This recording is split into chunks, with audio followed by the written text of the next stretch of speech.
तो अब सबने गोवर्धन भगवान को प्रसन्न कर दिया, लेकिन इधर इंद्र को जब पता चला कि इस बार दिवाली बीत गई है और भी तिथियां चली गई है महाराज, लेकिन ग्वाल वालों ने मेरी पूजा नहीं की है, क्या बात है। अब अपने अनुचरों को भिजवा दिया ब्रह्मंडल में, जाओ पता करके आओ। उनके अनुचरगण पता लगाकर आते हैं इंद्र के पास में और बोलते हैं महाराज इस बार तो कन्हैया की बात मानकर लोगों ने गोवर्धन उस जड़ का पूजा किया है, यानी पर्वत का पूजा किया है जिसका कोई मतलब ही नहीं है। कहते हैं अच्छा, ये काला काला जो कन्हैया है ना, इतना धूर्त है, लोग इसकी बातों पर आकर के मेरी पूजा नहीं किए। अब मैं उन ग्वाल वालों को क्या समस्त ब्रह्मंडल का ही विनाश कर दूंगा। तुरंत इंद्र ने सांवर्तक मेघों को बुलाया। किसको बुलाया? सांवर्तक मेघों को। और मेघों को बोल दिया कि जाओ पूरा ब्रह्मंडल जो है डुबो दो, इतना बारिश करो पूरा ब्रह्मंडल जो है डूब जाए। और उसमें समस्त नंद बाबा सहित यशोदा रानी सहित सारे ग्वाल बाल भी डूब जाए। सांवर्तक मेघ अपने साथियों के साथ चले गए और इतना भयंकर बारिश हुआ, बरसात हुआ, पूरा ब्रह्मंडल जल मग्न हो गया। अब सारे के सारे ग्वाल बाल भागते भागते किसके पास आए?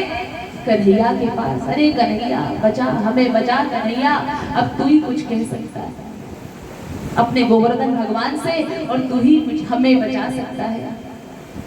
तूने कहा था ना कन्हैया कि हमारे गोवर्धन भगवान की पूजा करो, ये खुश हो जाएंगे, तो इस बार गोवर्धन भगवान की पूजा तो करी, लेकिन इंद्र देखो हमारा ये क्या हाल कर दिया।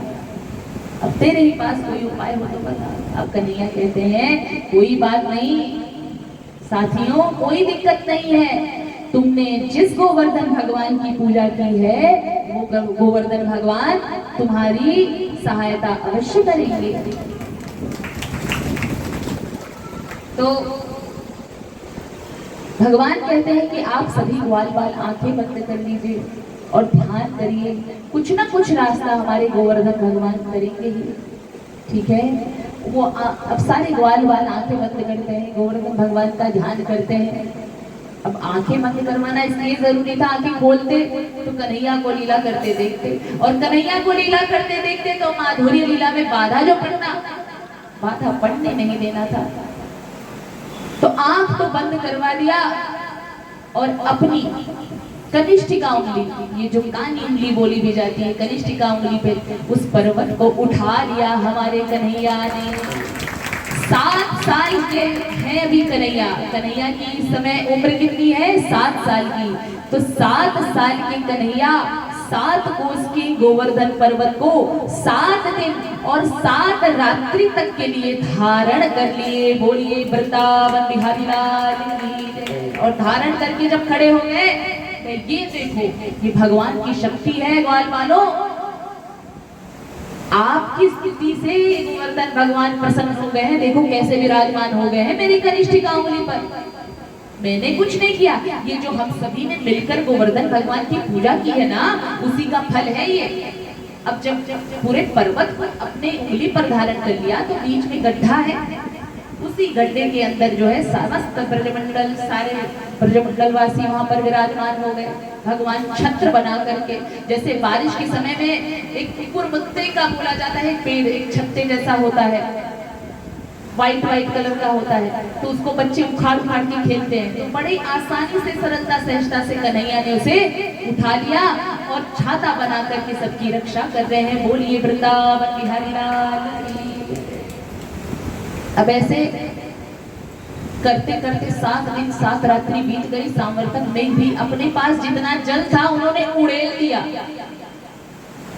उड़ेल के भैया आप कहाँ जाते हैं, वो सभी इंद्र के पास कि महाराज सारा काम कर दिया, हमारे पास जितना जल था हमने समस्त जल पूरे ब्रजमंडल में उड़ेल दिया, फिर भी ग्वाल बाल बच गए हैं। कन्हैया ने अपनी कनिष्ठिका उंगली पर पर्वत को उठा रखा है और सब सुरक्षित हैं। जैसे छाता कोई ओढ़ ले, बारिश के समय वर्षा होती अपने आप को बचा ले, तो वैसे छत्र बनाकर खड़े हो गए हैं, समस्त ब्रजमंडल वासियों का रक्षा सुरक्षा कर रहे हैं। अब इंद्र सोचता है अच्छा देखिए शुभ है, सारे ब्रजवासी सुरक्षित हैं यहाँ पर। अब इंद्र सोचता है मैंने बहुत बड़ी गलती कर दी, वो परम पिता परब्रह्म परमेश्वर है और मेरे अंदर अहंकार आ गया था। अब इंद्र ने सोचा मुझे चलकर माफी मांगनी चाहिए। तो इंद्र आते हैं, कन्हैया से माफी मांगते हैं, क्षमा मांगते हैं। कन्हैया बोलते हैं कोई बात नहीं, हम जिससे प्रेम करते हैं उनके अंदर कोई खड़ विकार नहीं रहने देते, किसी भी प्रकार का कोई भी विकार छोटा हो या बड़ा हो नहीं रहने देते। इंद्र तुम्हारे अंदर अहंकार रूपी विकार ने जन्म ले लिया था और इसी अहंकार को तो मुझे मारना था। कोई बात नहीं। इंद्र बोलते हैं भगवान अपने चरणों में मुझे भक्ति दो। कहते ठीक है, अब तुम अभिमान रहित होकर तीनों लोगों का राज्य शासन करो। अब इंद्र ने और गैया मैया ने मिल करके भगवान को क्या नाम दे दिया, गोपाल। बोलिए गोपाल भगवान की जय। और भगवान का एक नाम और पड़ा, गिरधारी। गिरी यानी कि पहाड़। तो गोवर्धन भगवान को उठाया था उन्होंने, इसलिए भगवान कन्हैया का नाम गिरधारी पड़ गया। बोलिए गिरधारी भगवान की जय। अब जो है समय बीतता गया। एक समय की बात है कि हमारे जो नंद बाबा हैं उन्होंने एकादशी का व्रत रखा था। किसका? एकादशी का व्रत रखा था। तो उन्हें सोचा कि अब पारण करना है मुझे द्वादशी के दिन। अब द्वादशी के दिन पारण करना था उनको,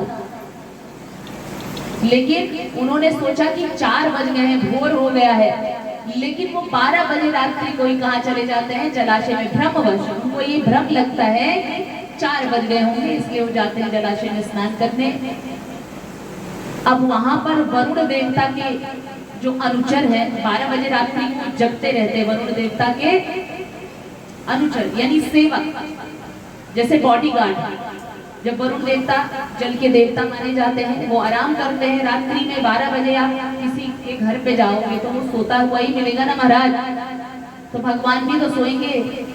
तो जल देवता वरुण आराम से सोए हुए थे, उनके सेवक गण उनकी सुरक्षा में लगे हुए थे। वहां पर नंद बाबा जब डुबकी लगाते हैं तो वो सारे के सारे उनके सेवकों ने उनको पकड़ लिया कि अरे कहाँ से 12 बजे रात्रि को आप स्नान करने आए हो, ये समय तो है ही नहीं। रात्रि के समय का जो स्नान होता है जलाशयों में करना अपराध होता है। कहते महाराज हमें नहीं पता था। नहीं पता था तो क्या हो गया, पकड़े तो जाओगे ही। चलो हमारे महाराज के पास। सारे ग्वाल वालों को जब पता चला तो उन्होंने बताया कन्हैया से। कन्हैया तुरंत डुबकी लगाते हैं। कहाँ पहुंचते हैं? वरुण जी के राजमहल में अंदर डुबकी लगाते हैं, पहुंच जाते हैं। वरुण देवता ने उठ करके उनके चरणों का प्रक्षालन किया, उनका स्वागत सत्कार किया। भगवान आइए, आप कैसे आए? जिनको पकड़ा है ना वो मेरे पिताजी हैं, मैं उन्हें छुड़ाने आया हूँ। कहते भगवान बड़ी गलती हो गई, छोड़िए, छोड़ो। सारे अनुचरों को बोलते छोड़ दो, शीघ्र अतिशीघ्र इन्हें छोड़ दीजिए, ये तो परब्रह्म के पिता है। उन्हें छुड़ा कर लेकर आ जाते हैं। तो भगवान ने इस तरीके से लीला किया। तो ग्वाल वालों के अंदर ये आया कि कहीं भगवान ब्रह्म तो नहीं है, भगवान तो नहीं है, ये कन्हैया हमारा भगवान तो नहीं है। क्योंकि कैसे इसने विचार विमर्श आपस में कर रहे सारे ग्वाल वाल, किस प्रकार इसने कनिष्ठिका उंगली पर पर्वत उठा लिया था। अच्छा पर्वत का तो बात छोड़ दो, अब ये तो दूसरी घटना में नंद बाबा जलाशय में डूब गए थे, उनको भी बचा कर लेकर आया। हमेशा ये हीरो वाला कार्य करता है और हमेशा हमें बहकाता है। काली नाग के फड़ों पर नाचने लगा, तरह तरह की लीलाएं करता है ये कन्हैया हमारा, और बाद में हमें बहका देता है। लेकिन इस बार हम इसके बहकावे में आएंगे नहीं। तो फिर क्या कहता है? कहते हैं कि इस बार हम समझ गए, अब हम कन्हैया के साथ खाएंगे नहीं, खेलेंगे कूदेंगे नहीं, क्योंकि ये तो परब्रह्म है। जब खेलेंगे कूदेंगे तो हमें भी गुस्सा आएगा, क्रोध आएगा, भगवान पे गुस्सा आ जाएगा, तो अपराध हो जाएगा ना। अब भगवान बार बार कदम कदम पर भगवान, जब ब्रजमंडल वासियों को ये लगता था कि भगवान कहीं ये कन्हैया भगवान तो नहीं है, भगवान तुरंत अपनी माया का जादू चलाते थे, ये पता न चल जाए यही तो है भगवान। नहीं तो हमसे यदि कोई महान कार्य हो जाए, कुछ कर दे अगर महान अच्छा कार्य, तो हम कहेंगे अरे मैंने किया। ये इंसान बोलता है, इंसान का घमंड बोलता है। भगवान ऐसा नहीं, भगवान तो छिपाने में लगे हुए हैं, अरे नहीं नहीं ऐसा नहीं है। अब फिर से ग्वाल बाल से कहते हैं नहीं ऐसा कुछ नहीं है, हम भगवान नहीं है, तो क्यों हमें भगवान भगवान बोलते रहते हो। ये सब पूजा पाठ का ही फल है, जो हम सब पूजा पाठ करते हैं, गाय की सेवा करते हैं, अग्नि की सेवा करते हैं, ठीक है, गोवर्धन भगवान की पूजा करते हैं, यही सब का फल है कि मेरे अंदर वो ताकत आ जाती है, बस और कुछ नहीं। तुम लोगों का भी पुण्य इसमें शामिल है। कहते हैं अच्छा कन्हैया ठीक है, तुम लोग कहो तुम्हें वैकुंठ का तुमको दर्शन करा सकता हूँ, वैकुंठ धाम का जो नारायण का वैकुंठ है ना, उसका दर्शन करा सकता हूँ, लेकिन तुम हमको जो है भगवान मत मानो। तो कहता है ठीक है। ग्वाल बाल कहते हैं ठीक है, तुम तो कन्हैया एक बार अपने वैकुंठ का दर्शन करा लेना। तुरंत वहीं पे ब्रह्मनद में सारे ग्वाल बालों को जो भी वैकुंठ का दर्शन करना चाह रहे थे, कहें डुबकी लगाओ, एक एक करके समस्त ग्वाल बालों ने डुबकी लगाई उस ब्रह्मनद में। ब्रह्मकुंड था, उसमें डुबकी लगाया ग्वाल बालों ने। अब जैसे ही ग्वाल बाल यहाँ वैकुंठ में पहुंचते हैं, देखते क्या है कि यही कन्हैया जो नन्हा नन्हा ग्वाल बाला फिर रहा है, हमारे साथ घूम रहा है ग्वाल बाला, ये कन्हैया वैकुंठ का स्वामी है, हूबहू वही आकार वही रूप, और वो भी चतुर्भुज रूप में। सारे के सारे देवता गण ऋषि गंधर्व और ब्रह्मा विष्णु महेश भी इसकी आराधना कर रहे हैं। इसके मिलने के लिए तो भैया कतार लगी है लंबी लंबी, और यहाँ ब्रजमंडल में ये कन्हैया हमारे साथ ग्वाल बाल बन करके खेलता है, हमारा भोजन तक खाता है। अब ग्वाल बाल सोचते हैं कि हम भी मिले इस वैकुंठ के जो कन्हैया है, जो चतुर्भुज नारायण रूप में कन्हैया दिखाई दे रहे हैं, चलो हम भी मिलते हैं। लेकिन वहां पर मिलने का अवसर नहीं मिल पाता है, सिर्फ दूर से ही दर्शन कर पाते हैं। अब ध्यान करते हैं कि हे कन्हैया इस वैकुंठ से हमें बाहर निकाल। सारे ग्वाल बालों ने ध्यान किया और उस ब्रह्मनद से, उस वैकुंठ से बाहर निकल आते हैं सारे के सारे ग्वाल बाल एक करके एक। अब बोलते हैं तुमने दर्शन किया? कन्हैया पूछते हैं ग्वाल बालों से, मित्रों तुमने दर्शन किया कि नहीं वैकुंठाधिपति का? किया तुम्हारा, लेकिन तेरा जो वैकुंठ का स्वामी है ना, इससे हमको कोई मतलब नहीं है, हमको तो तू ही चाहे इसी रूप में। बोलिए वृंदावन बिहारी लाल की।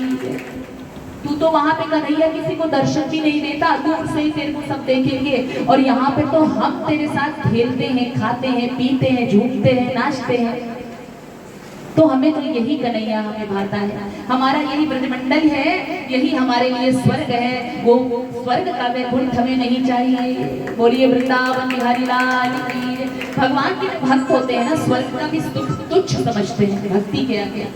वो कहते हैं भगवान मुझे स्वर्ग भी नहीं चाहिए, मुझे मोक्ष भी नहीं चाहिए, मुझे दुनिया का कोई सुख संपदा चाहिए ही नहीं। मुझे यदि चाहिए तो आपके चरणों में प्रीति, भले आप मुझे नरक भेज दो, भले मैं नरक में चला जाऊं, लेकिन मुझे आपके चरणों की प्रीति मिलनी चाहिए बस। बोलिए वृंदावन बिहारी लाल की।